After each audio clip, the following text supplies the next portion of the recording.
재판이 공정해야지 사람들이 다 그 재판을 존중하게 됩니다. 그 재판을 할 때는 법적 근거가 있어야 하고 또 증거가 있고 증인이 있고 또 변호사가 있고 고소하는 사람이 있습니다. 그리고 어떤 사안이나 어떤 결정에 대해서 재판장이 그 결정을 하게 되면 모든 사람들이 그것을 인정해야 합니다. 그것이 재판입니다. 그래서 우리나라에서도 재판정에 판사가 들어올 때 전부 다 기립을 합니다.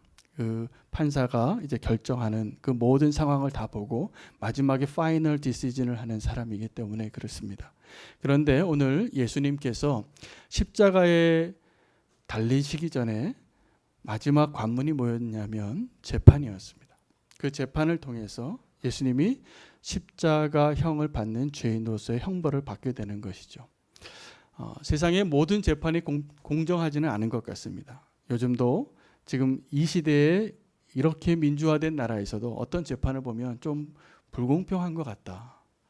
좀 돈이 많은 사람들한테는 조금 관대한 것 같고 좀 어려운 사람들한테는 더 엄격한 것 같은 느낌이 드는 것은 왜 그런지 모르겠습니다. 자, 그런데 우리가 아무리 잘못된 재판이 많아도 이 세상에 예수 그리스도께서 십자가형을 받은 것처럼 그렇게 잘못된 재판은 더 이상 존재하지 않을 정도로 완전히 잘못된 재판입니다. 어떻기 때문에 그렇습니까? 잘못된 재판이 항상 있죠. 법이 잘못된 경우도 있고 판사가 좀 기울어진 판사가 있을 때도 있고 때로는 변호사가 너무 유능해서 당연히 형을 받아야 될 죄인이 풀려나는 경우도 있고 그러나 그 재판에서 결정이 되어지면 그것이 따라야 할 결론이 되는 것입니다. 예수님께서는 가장 말도 안 되는 재판장에 서셨습니다. 그 재판장에는 죄인들을 구원하기 위해서 죄인들의 손에 죄인처럼 죽으신 죄가 없는 사람이 있었기 때문에 그렇습니다. 그리고 그 재판장에 재판장이 있었는데 우리가 다 아시는 것처럼 빌라도라는 사람입니다. 그 빌라도는 총독이었는데 그 재판장에 앉아서 예수님을 이제 십자가에 넘겨주는 마지막 그 재판을 하는 내용이 오늘 본문인데 어떻게 보면 이 빌라도는 끝까지 예수님을 십자가에 넘기고 싶지 않은 유일한 사람인 것 같이 보입니다. 재판장인데 재판장으로 보이는 게 아니라 변호인 같아요. 그리고 거기에는 거짓 증인과 유대인들의 왕을 십자가에 못 박으라고 외치고 고함을 지르고 있고 거짓 증인들이 계속 나오고 그런데 침묵하고 있는 예수님이십니다. 그리고 그 예수님의 침묵 때문에 예수님은 십자가에 달리시게 됩니다. 우리는 예수님께서 십자가에서 어떤 고통을 당하셨는지 아무도 비교할 수 없고 사실은 알 수 없습니다. 사람들이 우리 흔히 이런 얘기를 합니다. 어려운 일을 당할 때, 또 내가 다른 사람과 비교할 수 없는 고통의 길을 갈 때, 감당할 수 없는 고난의 길을 갈 때 흔히 하는 말이 있습니다. 내 십자가죠. 어떤 학생이 집안이 너무나 어려웠어요. 제가 알고 있던 어떤 청년인데 고등학교 때는 참 철이 없다 이렇게 생각하는 한 청년이 있었습니다. 그런데 그 청년이 나중에 사회인이 되어서 보니까 그 가정에 가장 역할을 하는 걸 봤어요. 그래서 제가 그렇게 철이 없던 학생으로 알았는데 걔가 벌어서 그 집안이 살더라고요. 정말 어려운 집안이었는데 그래서 제가 너무나 대견해서 그 청년의 지금 제가 우리 자녀같이 제가 대하고 너무나 사랑하는 어떤 한 청년이 있습니다. 제가 봤을 때 그 청년은 너무나 정말 십자가가 커 보여요. 다른 아이들은 그때 더 다른 것을 투정도 하고 더 모양도 내고 자기 하고 싶은 거 이렇게 살 때 그 가족을 다 책임지고 그 삶의 아주 최전선에서 쓰리잡을 다 하더라고요.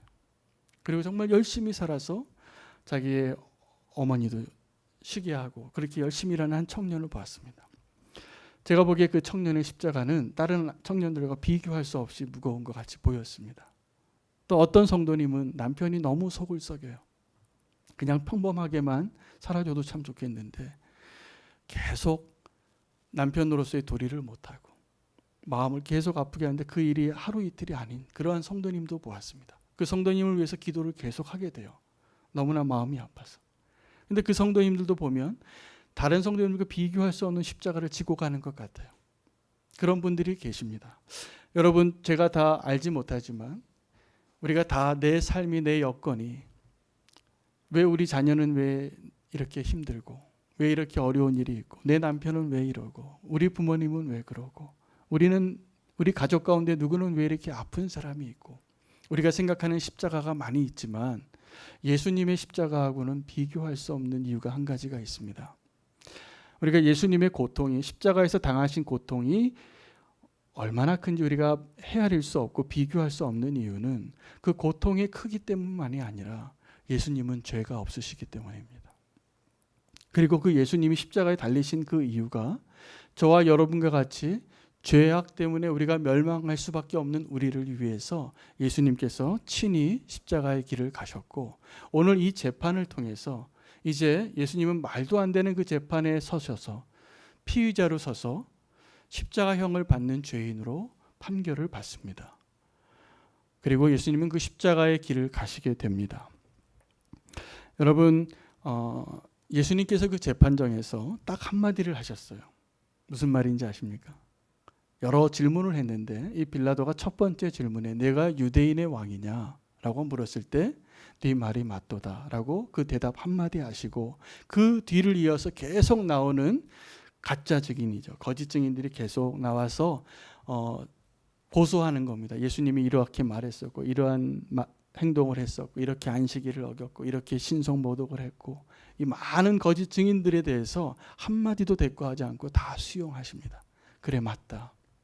내가 그러한 죄인이 맞다. 인정하시는 거죠. 그 변호를 할 수 있는 기회 때 그 재판장에서 대답하지 않았다는 것은 그것을 인정하는 겁니다.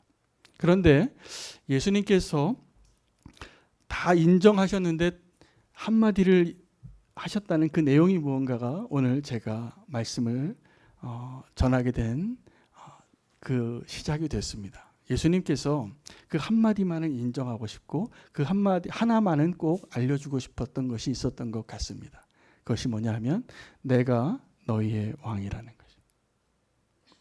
그래서 유대인의 왕이라는 것을 그거 하나만은 이 재판장에서 분명히 하고 싶다. 다른 것은 다 거짓 증인이고 다 말도 안 되는 것을 나에게 누명을 씌워도 내가 다 괜찮다. 이거 하나만은 알기를 원한다. 그 사실이 뭐라고요? 유대인의 왕이라는 것입니다. 근데 예수님께서 이 유대인의 왕이 될 수 있는 유일한 길이 십자가였던 것 같아요. 이 말이 잘 이해가 안 될 겁니다.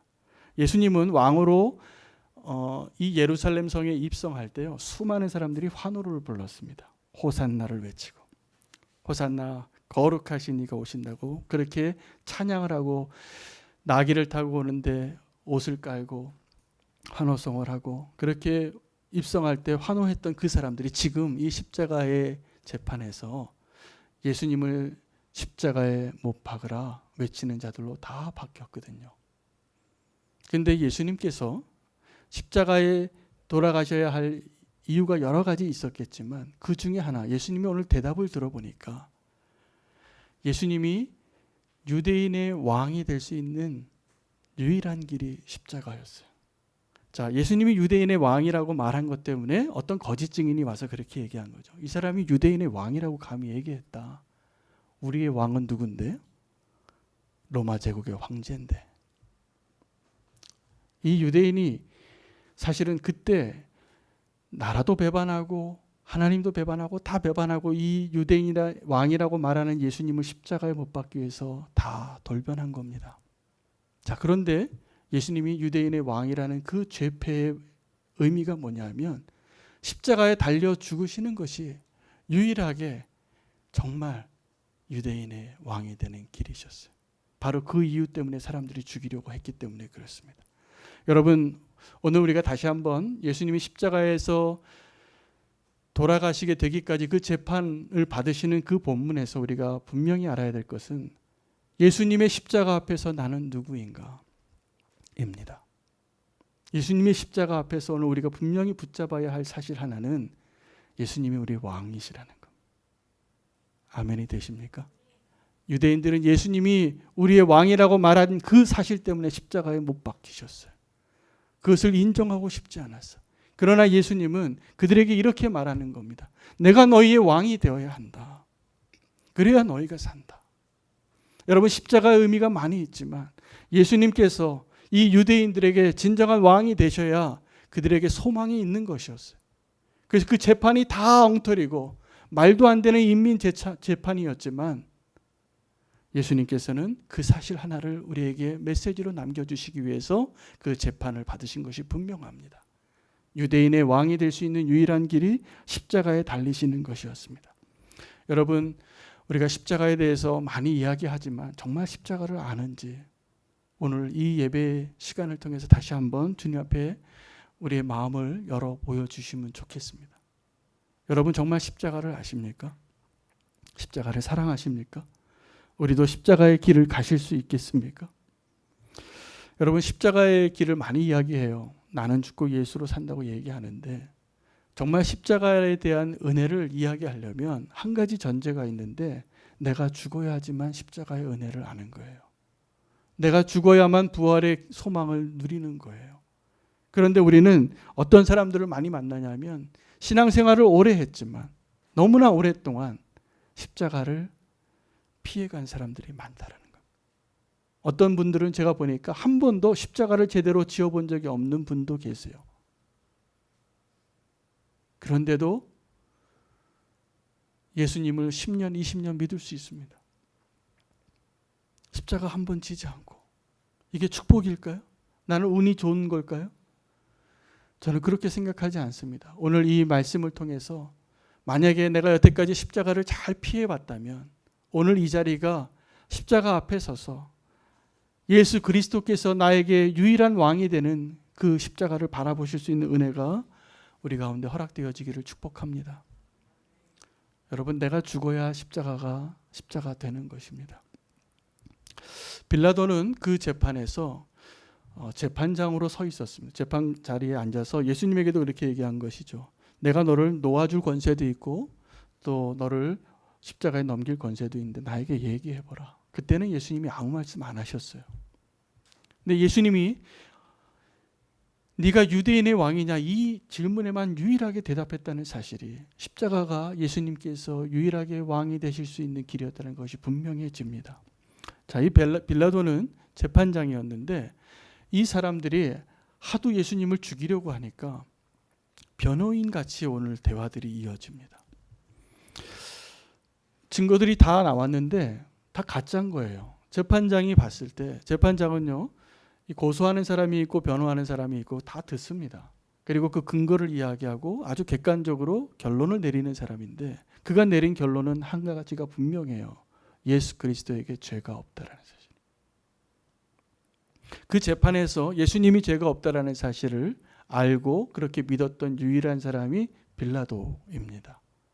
빌라도가 재판장이었는데 모르겠습니다. 하나님께서 정말 이 빌라도를 통해서 예수님이 무죄인 것을 증명하기를 기대하셨을까? 저는 오늘 설교 말씀을 빌라도에게 너무 많은 걸 기대하지 말라라고 정했습니다. 여러분 빌라도는 그 재판정에 있었던 수많은 사람들 중에서 가장 진리에 접근한 사람이었습니다. 그래서 예수님이 죄가 없다라는 것을 알았고 어떻게 해서든지 예수님을 좀 풀어주고 싶었습니다. 그래서 그가 시도했던 것이 뭐냐면 이 총독으로서 가지고 있었던 사면권입니다. 그때 당시에도 죄인들을 풀어주는 사면이 있었습니다. 우리나라에도 그런 게 있죠. 8.15 사면이 있고 어떤 특별한 날에 국경일 때 모범수들을 미리 탕감해주고 풀어주는 겁니다. 자, 그때 이 빌라도는 예수님을 풀어주랴 바라바를 풀어주랴 묻습니다. 그러면 빌라도는 아마 제가 생각하기에 그 가운데 한 사람이라도 예수님 풀어달라는 사람이 있으면 결정을 그렇게 했을지도 모르겠어요. 여기 한 사람이라도 있으면. 그런데 놀랍게도 그 자리에 수많은 유대인들이 있었지만 한 사람도 예수님을 풀어주라고 요구한 사람이 없었습니다. 도리어 그들이 생각하기에 가장 극악한 강도라고 생각한 그 바라바를 빌라도는 비교 대상으로 넣은 겁니다. 자, 너희가 초이스를 청할 때 이 바라바는 아주 악독한 죄인인데 요즘 말하면 아주 사회적인 큰 무리를 일으켜서 다시 그 사람이 사회에 나오면 절대로 안 될 거라고 생각하는 그 사람을 바라바라고 생각하시면 될 겁니다. 그 사람과 예수님을 놓고 빌라도가 생각하기에는 예수님이 풀려나야지 맞다라고 생각했을 겁니다. 그런데 어찌된 일인지 그 사람들은 바라바를 요구한 게 아니라 예수 그리스도를 십자가에 못 박으라고 요청합니다. 마지막 카드는 그래서 예수님에게 돌아가는 것이 아니라 바라바에게 돌아가는 겁니다. 그래서 바라바는 석방이 되었고 재판장으로서의 마지막 결론을 내릴 수 있는 힘이 있음에도 불구하고 실질적으로 그 재판의 진짜 재판장은 하나님도 아니고 빌라도도 아니고 예수를 십자가에 못 박으라고 이성을 잃고 외쳐대는 그 사람들이 재판장이 된 것까지 되어버렸습니다. 그래서 예수님은 이제 십자가형을 받게 됐는데 그때 그의 아내가 빌라도의 아내가 오늘 그 이야기를 하는 겁니다. 내가 오늘 꿈을 꿨는데 이 옳은 사람에 대해서 내가 꿈에 굉장히 애를 먹었으니 이 사람에 대해서 상관하지 마시고 그 사람을 해롭게 하지 마세요. 그의 아내가 쪽지를 보내는 겁니다. 그 재판장에서. 그래서 이 빌라도가 마지막에 예수님을 십자가의 형으로 정말 보내기 전에 이 빌라도의 아내까지도 간청을 해서 그가 예수님을 십자가형을 받지 않게 할 수 있었지만 그는 그렇게 하지 못합니다. 그리고 손을 씻습니다. 물을 가져오라고 손을 씻고 이렇게 얘기하는 거죠. 나는 이 사람이 죄가 없는 것을 내가 이제 아는데 이 사람을 너희가 원하는 대로 십자가형의 그 형을 판결하겠으니 나는 상관이 없다. 그렇게 이야기합니다. 그런데 이게 그의 뜻대로 잘 되지 않은 것 같습니다. 교회 역사 속에서 2000년 동안 예수님을 십자가에 넘긴 사람은 빌라도라고 고백합니다. 우리 사도신경이. 그래서 지금까지 우리도 예수님을 십자가에 넘긴 사람이 사실은 그 백성들이었는데 그 빌라도가 예수님을 그렇게 십자가에 넘겼다고 우리가 지금도 고백해요. 그때 그 재판장이 된 것이 그렇게 그의 그 수천 년이 지난 멍에가 된 것입니다. 여러분, 빌라도는 손을 씻었습니다. 왜요? 예수님이 무죄인 걸 알았기 때문이에요. 그런데 사실 빌라도는 자기의 손을 씻는 것이 아니라 자기의 죄를 씻기 위해서 회개해야 될 사람 중에 하나였습니다. 여러분, 장례식장에서도 마지막에 입간 예배를 드리면 가족들까지도 다 손을 씻으라고 얘기합니다. 왜냐하면 그 병균이 감염될 수 있기 때문에 그런 것 같습니다. 병원에 가도 우리가 다 병문안을 가도 다 손을 씻습니다. 어떤 조직의 깡패 그룹에 들어갔다가 그 사람이 올바르게 살려고 할 때 우리가 뭐라고 얘기하냐면 손 씻었다고 얘기합니다. 관계를 끊겠다는 거죠. 자, 빌라도는 예수님이 죄가 없다라는 것을 분명히 알았는데 이제 백성들이 요구하는 것을 인정해 주면서 그의 손을 씻고 이렇게 얘기하는 나는 죄가 없다. 나는 내가 최선을 다했다. 이렇게 말하고 그 자리에서 판결을 내렸습니다. 그러나 이 빌라도가 정말 몰랐던 것이 하나 있는데 예수님이 죄가 없다라는 것은 이 재판에서 판사로서 재판장으로서 재판을 진행해 보니까 그 사실은 알았는데 한 가지를 몰랐습니다. 뭘까요? 예수님이 정말 왕이시라는 걸 몰랐습니다. 그가 정말 예수님이 왕이시라는 걸 알았다면 그때 손을 씻지 않고 예수님에게 무죄를 선고했을 겁니다. 그리고 회개했을 것입니다. 빌라도는 이방인이었습니다. 그때 그 재판장에 있었던 다 유대인들이 있었고 고소하는 자도 유대인이고 정말 십자가형을 받은 예수님도 유대인이고 그런데 이방인이었던 이 빌라도가 재판을 하는 겁니다. 재판을 하는데 예수님을 십자가형에 이렇게 선고를 합니다. 여러분, 요즘 우리는 이 빌라도와 같은 이방인들 앞에서 우리가 지금 어떠한 모습으로 보이는가를 잘 생각할 필요가 있습니다. 저는 한 성도가 또 한 교회가 이 세상이 어떠한 모습으로 보이는가에 대해서 교회가 건강한가 아닌가를 시험 받아볼 필요가 있다고 생각합니다. 아주 오래전도 아닌데 얼마 전에 한국교회에 부끄러운 사건이 하나 있었습니다. 그때 모 방송국의 앵커가 성경 말씀을 인용하고 그 부끄러운 사건에 대해서 앵커가 설교를 하더라고요. 제가 은혜를 받았어요. 어떻게 저 사람이 제가 알기로 기독교인도 아닌데 성경 말씀을 인용하고 더 좋은 결론을 내리더라고요. 그리고 그 내용에 해당하는 모습은 우리가 한국교회에서 너무나 대표적으로 유명한 교회였어요. 그런데 우리는 그 사실을 인정하지도 못하고 부끄러운 모습이 될 때가 있다라는 사실입니다. 여러분, 아이들이 부모가 믿음으로 사는지 더 잘 압니다. 이 부모가 정말 하나님 앞에 올바로 서 있는지 애들이 더 잘 압니다. 그래서요, 저는 교회 학교 선생님들이 무섭습니다. 교회 학교 선생님들은 다 물어봐요. 목사님이 집에서는 어떠니? 저 장로님이 집에서는 어떠니? 다 알아요. 아이들은 거짓말을 못하니까. 물어보면 다 아는 거예요. 그 모습이 진짜예요. 여러분, 정말 우리가 하나님 앞에 부끄럽지 않은 모습이 되려면 우리 자녀들에게 올바른 믿음의 뒷모습을 보여줘요. 그럴 자신 있으십니까?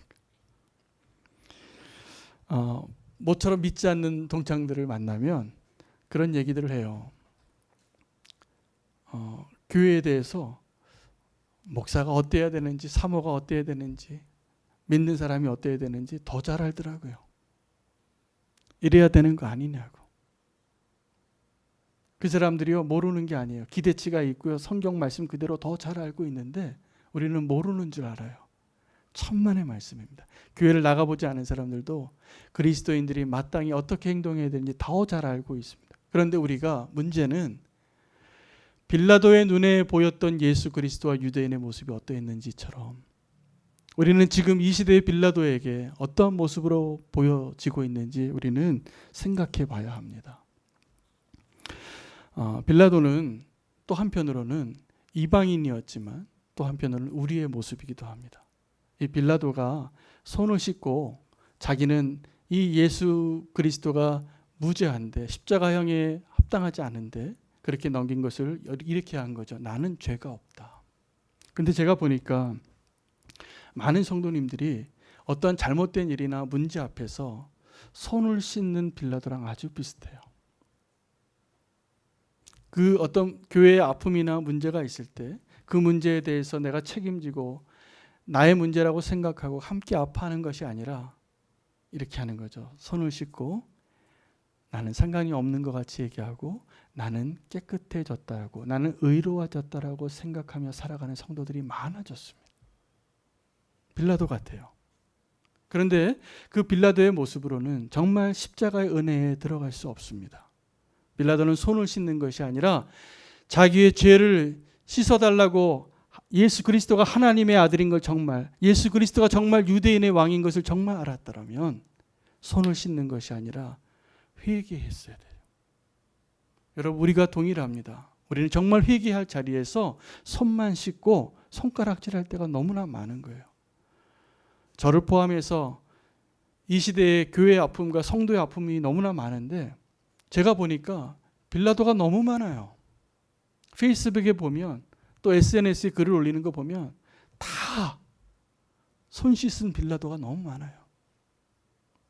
그리고 어떤 교회의 문제에 대해서는 다 손가락질해요.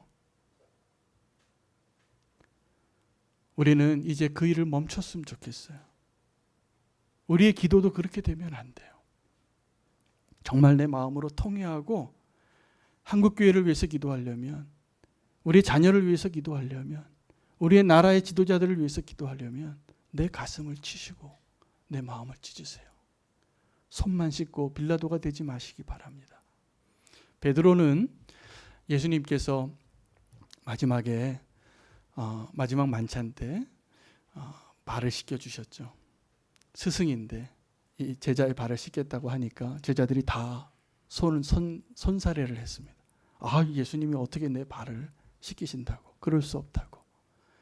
그런데 예수님이 이렇게 얘기했습니다. 내가 지금 너의 발을 씻기지 않으면 너와 내가 상관이 없다. 그랬더니 이 베드로는 더 거룩한 열망으로 예수님 그러면 제 등도 밀어주세요. 저 다 씻어주세요. 이렇게까지 얘기했는데 예수님이 그렇게 얘기했습니다. 정말 베드로를 씻겨주시기 원하지 않으셔가 아니라 너희는 다 깨끗한 자다. 그러나 깨끗하지 않은 자, 가룟 유다를 상징하는 거였겠죠.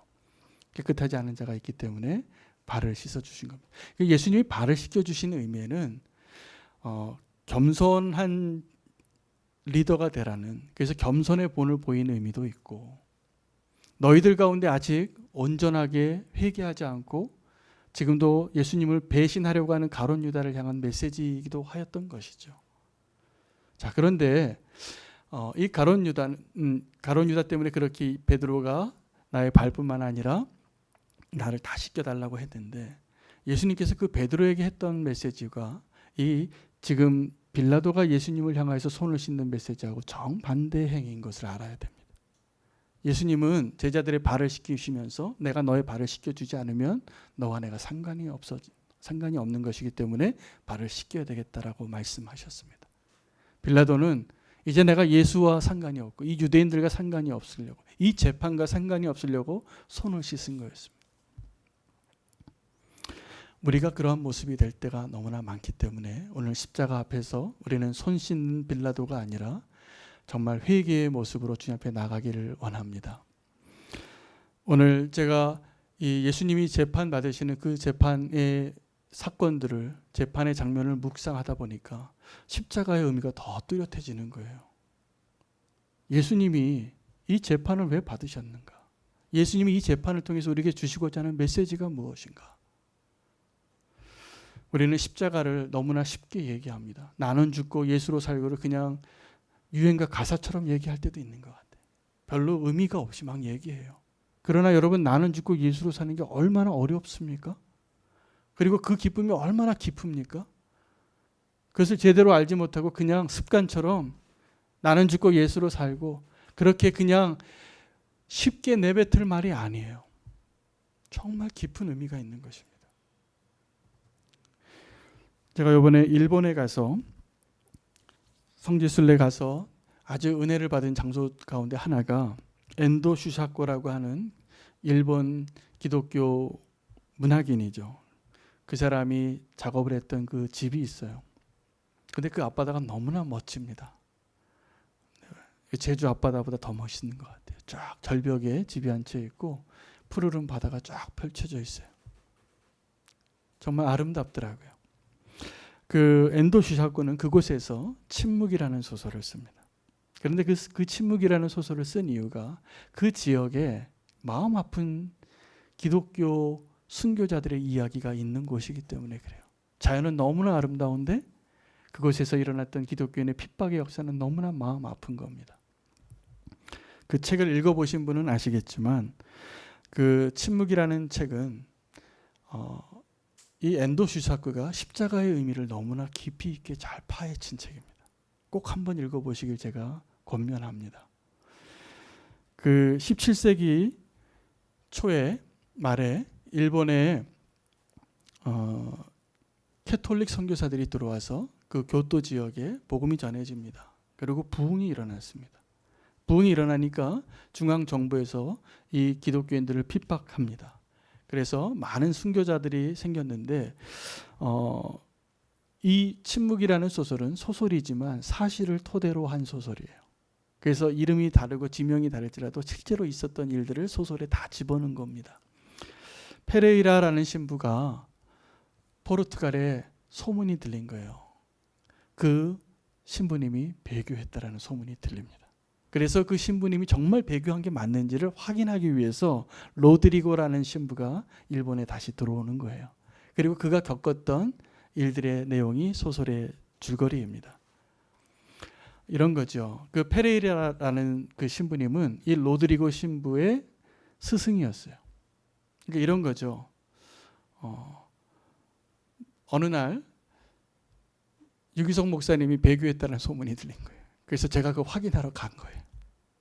근데 갔더니 정말 이건 배교를 하실 분이 아닌데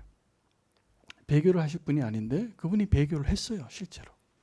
멀리서 보니까 살이 두룩두룩 찌고 피부가 허옇고 그 지역에 일본인 성도들은 잔인하게 핍박을 당하고 죽임을 당하는데 어떻게 죽임을 당하냐면 십자가에 달리는데 이 바닷물이 밀물과 썰물이 오고 가는 그곳에 십자가를 세웁니다. 그리고 그 성도 신자들이죠. 예수님 믿는 사람들을 매달아 놓는데 오랜 기간 매달아 놓으니까 배가 아프고 고통 거기서 이제 말라 죽이는 건데 뜨거운 햇살이 장렬하니까 피부가 갈라져요. 이 소금물이니까. 그런데 물이 들어오면 어떻게 돼요? 그 짠물이 들어와서 다 스며드는 거예요. 또 말라요. 또 물이 들어와요. 이걸 계속 반복시키는 거예요. 사람을 무슨 대구포 말리듯이 이렇게 하는 거예요. 살아있는 사람. 가장 고통스러운 방법으로 죽이는 방법이더라고요.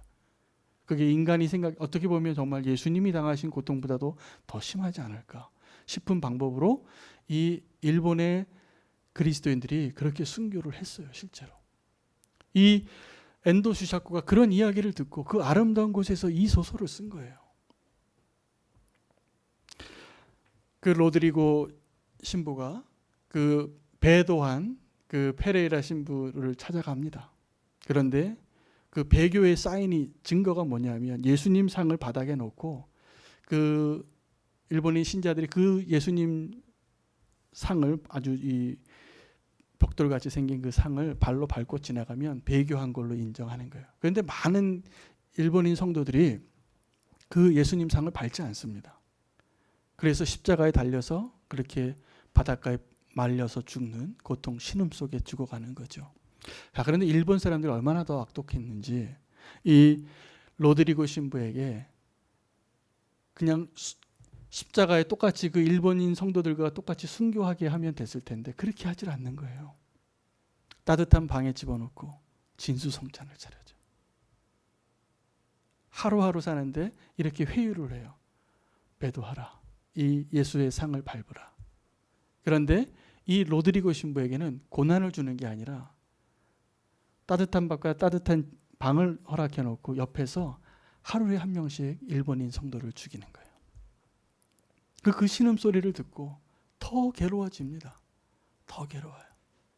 그런데 그 괴로운 나날을 보내던 어느 날 이 로드리고 신부가 주님의 음성을 들어요. 주님의 음성이 어떻게 들리냐면 밟아라. 배도해라. 나는 너희에게 밟히기 위해서 존재했느니라. 그 음성을 들어요. 그리고 이 로드리고 신부도 배도해요. 이 신부에게 있어서 영광은 뭐였을까요? 주님을 위해서 순교하는 거죠.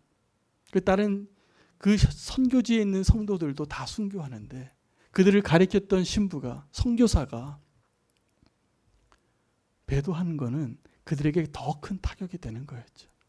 그래서 이 페레이라 신부가 배도했는데 이 로드리고 신부도 또 다시 배도해요. 근데 우리는 어떻게 생각할까요? 내가 이 주님을 위해서 순교하는 것이 십자가라고 생각하는데 이 엔도 슈샤코라는 작가가 참 대단한 게 진짜 십자가의 의미를 말하는 거예요. 진짜 십자가는 내가 배도자가 되는 것이라고 오해받는 게 십자가예요. 누구에게요? 그 선교사에게. 여러분, 우리는 십자가를 너무 쉽게 이야기합니다. 나의 십자가가 무언지, 예수님의 십자가의 고통이 무언지 우리는 너무 단편적으로 이야기할 때가 많아요. 정말 주님의 은혜를 경험하길 원하신다면 예수님의 십자가 앞에서 나의 십자가가 무엇인지를 정말 깨달을 수 있는 은혜를 달라고 오늘 기도하시기를 바랍니다. 그것이 분명하다면 저는 십자가는 고통이 아니라 놀라운 축복이 될 것이라 믿습니다. 예수님과 함께, 여러분 때로는 우리가 십자가를 진다고 하면서 예수님과 전혀 상관이 없는 그 길을 가면서 나는 십자가라고 말할 때가 너무나 많지 않습니까? 내가 어떤 고난을 너무나 해서, 고난을 당해서, 너무 억울한 일을 당해서, 너무 고생을 해서 십자가라고 생각하는데 사실 십자가 아닐 수도 있어요. 진짜 십자가는 이 엔도 슈샤코가 그 푸르른 바다에서, 제가 더 깊은 감명을 받은 게 그 엔도 슈샤코 기념관에 이런 글이 있어요. 오 주님, 이곳에 이렇게 사람들의 고통이 큰데 바다는 너무 푸르네요. 너무 아름답네요. 이게 그 글귀였어요. 여러분, 그렇게 아름다운 자연을 보면서 그렇게 마음 아프고 그렇게 고통 가운데 죽어갔던 사람들을 이해할 수 있어야지 십자가를 야는 거예요. 그 신부님들이, 그 선교사님들이 사실은 그 이유 때문에 배도해요. 예수님을 버리는 것 같이 보이지만 제가 보기에는 그 사람들이 진짜 십자가를 간 사람들. 여러분, 우리의 믿음에 있어서 정말 예수 그리스도가 어떠한 십자가의 고통을 가셨는지 우리가 알기 위해서는 사실은 주님이 우리에게 주신 그 십자가의 길이 있다면 그것은 우리가 기뻐해야 할 일입니다. 여러분, 우리가 두려워하는 십자가의 길이 혹시 있습니까? 십자가는 두려운 게 아니에요. 정말 기쁨으로 가는 것이에요. 사람들이 보기에는 고통스러울지 몰라도 말도 안 되는 재판을 받고 이 세상에서 유일하게 죄 없는 예수님이 죄인들의 손에 의해서 가장 죄인의 모습으로 죽어가신 것이 십자가잖아요. 그런데 우리에게 그 기회를 주신다면 여러분, 그것은 놀라운 축복입니다. 여러분, 십자가를 사랑하시길 바랍니다. 제가 말씀을 통해서 아니면 우리 교회의 목회를 통해서 우리 교회에서 줄 수 있는 가장 큰 선물이라면 십자가일 것 같아요. 여러분, 우리가 여기서 어떤 유익이나 어떤 기쁨이나 어떤 위로나 어떤 만족보다도 예수 그리스도의 십자가를 알고 그 십자가의 깊은 의미를, 그 사랑을 발견하고 함께 할 수 있다면 그것보다 더 큰 축복은 없습니다. 너무나 쉽게 우리 십자가를 이야기하지 않았으면 좋겠습니다. 오늘 예수님은 그렇게 죄인들의 손에 의해서 십자가에 달려 죽으셨습니다. 빌라도는 그를 그 자리에서 가장 합리적으로 예수님이 죄가 없다라는 것을 알아서 예수님의 변호인처럼 보이는 사람이었지만 빌라도의 믿음으로는 십자가를 갈 수 없습니다. 우리는 손을 씻고 내가 조금 의로운 모습으로 내가 더 의로운 믿음의 사람이라고 이야기하지 않으시기를 바랍니다. 주님 앞에 그 십자가의 놀라운 축복을 함께 누릴 수 있는 오늘 이 자리가 되게 해달라고 빌라도에게 너무 많은 걸 기대하지 마시기를 바랍니다. 오직 예수 그리스도의 십자가를 기대하고 주님만을 바라보며 나아가기를 축복합니다. 기도하겠습니다. 주님, 예수님이 받으셨던 그 재판 가운데 가장 예수님을 사랑하고 예수님을 위해서 노력했던 사람이 빌라도였습니다. 그러나 그는 자기 손을 씻고 예수님과 상관없는 자로 돌아갔습니다. 주님, 우리가 빌라도가 되지 않기를 원하고 나의 손을 씻는 것이 아니라 나의 더러운 죄를 씻고 주님과 함께 십자가의 길을 갈 수 있는 주의 제자 되게 해 주시옵소서. 주님께서 말씀하셨습니다. 누구든지 나를 따라오려거든 자기를 부인하고 자기 십자가를 지고 나를 따르라 말씀하셨습니다. 나의 십자가가 주님의 십자가와 비교할 수 없겠지만 십자가로 나아가는 그 길을 두렵고 무거운 짐으로 여기는 것이 아니라 나에게 있어서 가장 놀라운 축복이고 나의 갈망이 되기를 원합니다. 십자가를 더 사랑하게 하여 주시옵소서. 그곳에서 주님을 만나고 이 세상이 알 수 없는 놀라운 기쁨을 그곳에서 발견하게 하여 주시옵소서. 오늘 우리의 기도 가운데 주님께서 그 은혜 주시기를 원하옵고 예수님의 이름으로 기도합니다.